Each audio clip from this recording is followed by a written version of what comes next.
جمال الوجود بذكر الإله وتصفو الحياة بسم اللہ الرحمن الرحیم نحمدہ ونصلی علی رسول الکریم۔ نئے سال کا آغاز ہو رہا ہے، چاہے قمری سال ہو یعنی جس کو اسلامی سال کہا جاتا ہے یا شمسی سال ہو، اس کے آغاز کے موقع پر چند باتوں کا خیال رکھنا ضروری ہے۔ ایک بات تو یہ ہے کہ جب سال کا آغاز ہو رہا ہے تو ہماری زندگی میں ایک سال کم ہو گیا ہے، تو یہ کوئی خوشی اور جشن کا موقع نہیں ہے، تو اس لیے ایسے موقع پر نئے سال کی مبارکباد دینا یا خوشی منانا یا جشن منانا یہ شریعت کے مزاج کے خلاف ہے، بلکہ ہمیں اس پر افسوس کرنا چاہیے کہ ہمیں اس دنیا میں زندگی گزارنے کا جو موقع ملا تھا تو اس موقع سے ایک سال کم ہو گیا ہے، ہم موت سے ایک سال قریب ہو گئے ہیں، لہٰذا اس موقع پر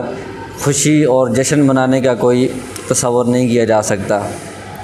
اور اس موقع پر ہمیں کیا کرنا چاہیے، تو اس میں ہم شریعت کو جب دیکھتے ہیں تو جب نیا مہینہ آتا ہے چاند کے اعتبار سے تو حدیث میں آتا ہے کہ آپ صلی اللہ علیہ وسلم اس موقع پر یہ دعا فرماتے تھے، جب نئے مہینے کے چاند دیکھتے تھے تو یہ دعا فرماتے تھے، اللہم احلہ علینا بالیمن والایمان والسلامہ، کہ اے اللہ اس کو ہمارے لیے امن، ایمان اور سلامتی کا ذریعہ بنا۔ تو ہم جب سال کا آغاز ہو رہا ہو اس موقع پر بھی ہمیں آئندہ سال کے لیے دعا کرنی چاہیے کہ اے اللہ اس سال کو ہمارے لیے ایمان کا، امن کا اور سلامتی کا ذریعہ بنا۔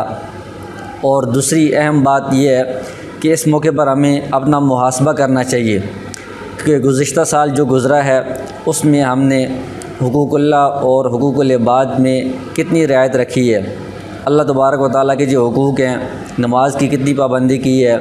اور زکوٰۃ اگر فرض تھی تو وہ ادا کی ہے یا نہیں کی، رمضان کے روزے رکھے ہیں یا نہیں رکھے، حج اگر فرض تھا تو وہ ادا کیا ہے یا نہیں کیا۔ اسی طرح حقوق العباد یعنی جو معاملات ہیں بندوں کے ساتھ، اس میں ہم نے کتنا خیال رکھا ہے اور کتنی کوتاہیاں کی ہیں، جن بندوں کا حق دینا تھا ان کو ادا کیا ہے یا نہیں کیا، اس کا جائزہ لینا چاہیے۔ اگر تو کچھ کوتاہیاں رہ گئی ہیں، عبادات سے متعلق کوتاہیاں ہیں، تو نمازوں کی قضا کرنی چاہیے، روزوں کی قضا کرنی چاہیے، زکوٰۃ اگر رہ گئی ہے تو اس کو ادا کرنے کا اہتمام کرنا چاہیے۔ اور جو حقوق العباد ہیں ان میں بھی جن مالی معاملات میں مالی ادائیگیاں کرنی ہیں ان چیزوں کی ادائیگی کرنے کی فکر کرنی چاہیے، اور ساتھ ساتھ صلاۃ التوبہ پڑھ کر استغفار کرنے چاہیے کہ اتنی کمزوریاں اور کوتاہیاں مجھ سے گزشتہ سال میں سرزد ہوئی ہیں۔ اور پھر آئندہ سال کے لیے صلاۃ الحاجت پڑھ کر دعا بھی کرنی چاہیے، اور ساتھ اپنی منصوبہ بندی بھی کرنی چاہیے کہ آئندہ سال گزشتہ سال کی جو کوتاہیاں ہیں ان کو میں نہ دہراؤں،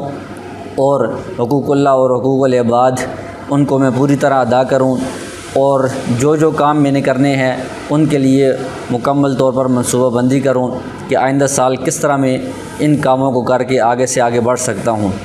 تو یہ اس موقع پر کرنے کا کام ہے، تو لہٰذا یہ اپنا محاسبہ کرنے کا اور گزشتہ سالوں کی جو کوتاہیاں ہیں ان پر استغفار کرنے کا، اور آئندہ سال میں برائیوں سے بچنا اور نیک کاموں کی طرف رغبت، اس کا عزم کرنے کا یہ موقع ہے، اس کا ارادہ کرنے کا یہ وقت ہے۔ اس موقع پر خوشی منانا یا جشن منانا یا کسی کو مبارکباد دینا یہ چیزیں شریعت اسلامی کے خلاف ہیں، تو ان سے بچنا چاہیے۔ وآخر دعوانا ان الحمد للہ رب العالمین۔